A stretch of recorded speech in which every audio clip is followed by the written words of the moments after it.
Alors, aujourd'hui, on va se plonger dans l'histoire d'une famille bretonne du XVIIe siècle. Une histoire assez fascinante, pleine d'ambition, de richesse, mais aussi éclipsée par une devise. Une devise étrangement prophétique. C'est un récit qui nous interroge vraiment sur la nature de l'héritage. Voilà la phrase en question. C'était la devise officielle de la famille Tournemouche. Et comme on va le voir, elle capture parfaitement, et avec une certaine ironie, toute leur histoire. En latin, ça signifie « plus de miel que de moisson ». C'est une allusion directe à leur blason, qui représentait une ruche et des abeilles, et ça laisse déjà deviner la suite. Un héritage immense en termes de fortune, le miel, mais peut-être pas grand monde pour en profiter, la moisson. Bon, plantons le décor. Notre histoire se passe dans la ville portuaire de Morlaix. Une ville très active à l'époque, une vraie ruche, et c'est là que les Tournemouches vont commencer leur spectaculaire ascension sociale. Et à l'origine de tout ça, il y a un seul homme. Toute la fortune et toute l'ambition de la famille reposent sur les épaules du fondateur, un certain Mathurin Tournemouche. Un sacré personnage, comme on va le voir. Mathurin, ce n'était pas juste un homme d'affaires, c'était un véritable aventurier. Ses exploits en haute mer vont poser les fondations de ce qui deviendra une véritable dynastie familiale. Et regardez ça, en à peine 2 ans, le type passe du commerce transatlantique avec le Brésil, où il se fait saisir ses navires, à une participation active à des campagnes militaires. Il poursuit lui-même des pirates, mène ses navires au siège d'Alger, c'était clairement un homme d'action. Pour qu'on se rende bien compte de l'ampleur de son succès, voilà le chiffre. 600 000 écus. C'est la somme colossale que le roi de France en personne a exigée en réparation de ses pertes. Ça vous donne une idée de l'importance que ce Mathurin Tournemouche avait déjà acquise aux yeux de la couronne.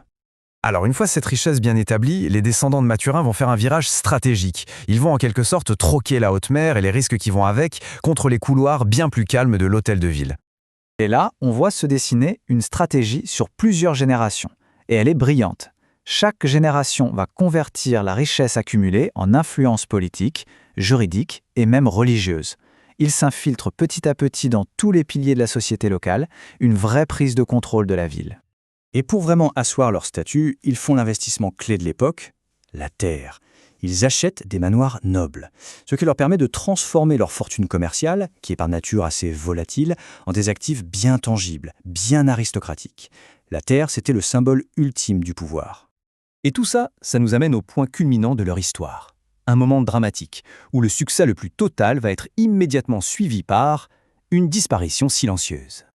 Le dernier chapitre, donc, repose entièrement sur les épaules de Jacques Tournemouche. C'est le dernier représentant masculin de la famille. Après 4 générations d'ambition, c'est lui qui va finalement atteindre le but suprême. Le 5 mars 1671, à Rennes, après avoir réussi à prouver 4 générations d'ascendance non roturière, la famille Tournemouche est officiellement maintenue dans sa noblesse. C'est l'aboutissement, le rêve de plusieurs générations qui devient enfin réalité. Et c'est là que le sort frappe avec une ironie cruelle. 13 ans. À peine 13 ans après avoir touché ce but ultime, Jacques meurt. Et il meurt sans enfant.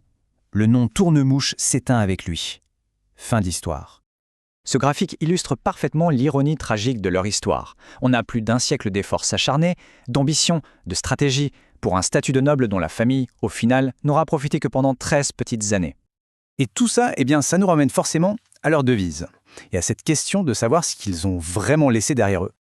Au final, tout est dit dans cette phrase. Plus de miel que de moisson.